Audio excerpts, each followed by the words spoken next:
बिस्मिल्लाहिर्रहमानिर्रहीम अस्सलाम वालेकुम। मैं काशिफ अब्बास तव्हां ॾिसी रहिया आहियो सिंधी थॉट्स। डियर कैंडिडेट्स, जहिड़े तरीक़े सां मां प्रीवियस वीडियो जेको असां ठाहियोसीं लेक्चर पंहिंजो PST जे सैम्पल पेपर जे बारे में जेको STS इशू कयो आहे, उन में काफ़ी मालूमात असां अॻु में तव्हां जे साम्हूं रखी चुका आहियूं उन वीडियो में। उन खां पोइ JEST जे बारे में कुझु वधीक मालूमात तव्हांखे ॾींदासीं, जेका काफ़ी त PST जे पोर्शन में ॾिनल आहे। बाक़ी जेके कुझु शयूं रहनि थियूं जूनियर एलिमेंट्री स्कूल टीचर जूं, उहे असां हिन वीडियो में डिस्कस कंदासीं त जीअं तव्हांजे लाइ टेस्ट ईज़ी थी पवे। डियर कैंडिडेट्स, पोर्शन बिल्कुलु साॻियो ई आहे, जेका डिस्ट्रीब्यूशन थियल आहे, क्वेश्चन्स इहा साॻी आहे। जहिड़े तरीक़े सां PST में हुयो, JST में बि ईअं ई आहे त 15 क्वेश्चन्स तव्हांजा मदर टंग जा थींदा ऐं 15 क्वेश्चन्स तव्हांजा social studies, current affair, general knowledge, इस्लामियात, एथिक्स एंड कंप्यूटर नॉलेज जा थींदा। उन खां अलावा 3 नंबर ते 20 क्वेश्चन्स तव्हांजा इंग्लिश जा थींदा, 25 क्वेश्चन्स तव्हांजा मैथमेटिक्स जा थींदा, उन खां पोइ 25 क्वेश्चन्स तव्हांजा जनरल साइंस जा थींदा। त मतिलबु जेको डिस्ट्रीब्यूशन आहे पेपर जी उहा सेम एज़ PST आहे, पर लेवल थोरी हिन में जेको डिफरेंस आहे हिन में उहो लेवल जो आहे। लेवल जो डिफरेंस कीअं आहे त PST में जेका असांखे लेवल ॾिनी वई हुई उहा 1 क्लास टू 8 क्लास जेके सिंटेक्स बुक बोर्ड जा किताब न विया उतां ॾिनी वई हुई। जेका JEST आहे उन में जेका लेवल ॾिनी वई आहे उहा ॾिनी वई आहे मैट्रिक लेवल ताईं। सो हिन में करिणो ईअं आहे त मोस्टली कैंडिडेट्स ॿिन्ही एग्ज़ाम्स में वेंदा, PST में बि अप्लाई कंदा, JEST में बि अप्लाई कंदा, त उन्हनि खे स्टडी ईअं करणी पवंदी, पहिरियां त 8 ताईं सॼो पोर्शन क्लियर करिणो पवंदो। उन खां पोइ बाक़ी जेको जूनियर एलिमेंट्री स्कूल टीचर जे जेको आहे सो प्रिपरेशन करण जे लाइ सिर्फ़ु 3 शयूं रहनि थियूं असांजूं, जेके मतिलबु 9th एंड मैट्रिक जा जेके सब्जेक्ट्स आहिनि।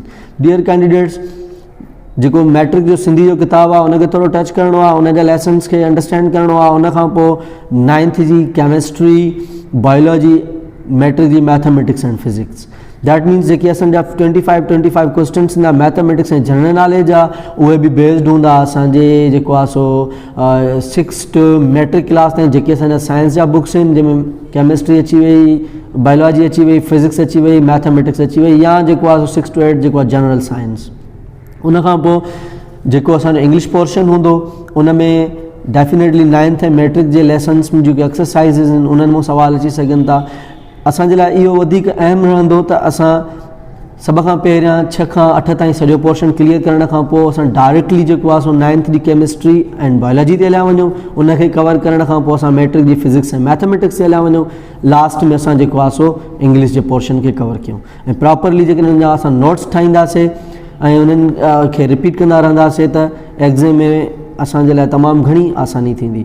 सो जूनियर एलिमेंट्री स्कूल टीचर जेको आहे सो डिस्ट्रीब्यूशन क्वेश्चन जी सेम आहे, बाक़ी लेवल जो थोरो फ़र्क़ु आहे। उन लेवल खे अचीव करण जे लाइ कैंडिडेट जे लाइ इहा हिकिड़ी चैलेंज आहे त 9th जी केमिस्ट्री, 9th जी बायोलॉजी ऐं मैट्रिक जी फिज़िक्स ऐं मैथमेटिक्स विद इंग्लिश, जेकॾहिं इहे सभु सब्जेक्ट्स असां सिंध टेक्स्ट बुक बोर्ड जा असां कवर था कयूं त असांजे लाइ आसानी पैदा थी वेंदी। उन खां पोइ जेको सोशल स्टडीज़ थी वञे या इस्लामियात थी वञे त उहे बि डेफिनेटली 9th ऐं मैट्रिक जा जेके बुक्स आहिनि उन्हनि खे स्टडी करिणो आहे। अहिड़े तरीक़े सां स्ट्रेटजी ठाहे असां पेपर में सुठियूं मार्कूं हासिलु करे सघूं था। डियर कैंडिडेट्स, हीअ असां वीडियो ओवरव्यू कराइण जे लाइ अपलोड कयासीं। वधीक जेकॾहिं तव्हां स्टडी करणु चाहियो त इन सभिनी पोर्शन्स ते त असांजे पेज ते डिफरेंट वीडियोज़ ठहियल आहिनि इन सभिनी टॉपिक्स ते, ऐं वेरी रिसेंटली काफ़ी ॿिया बि ठही रहिया आहिनि जेके विद द टाइम जेको आहे सो असां अपलोड कंदा रहंदासीं।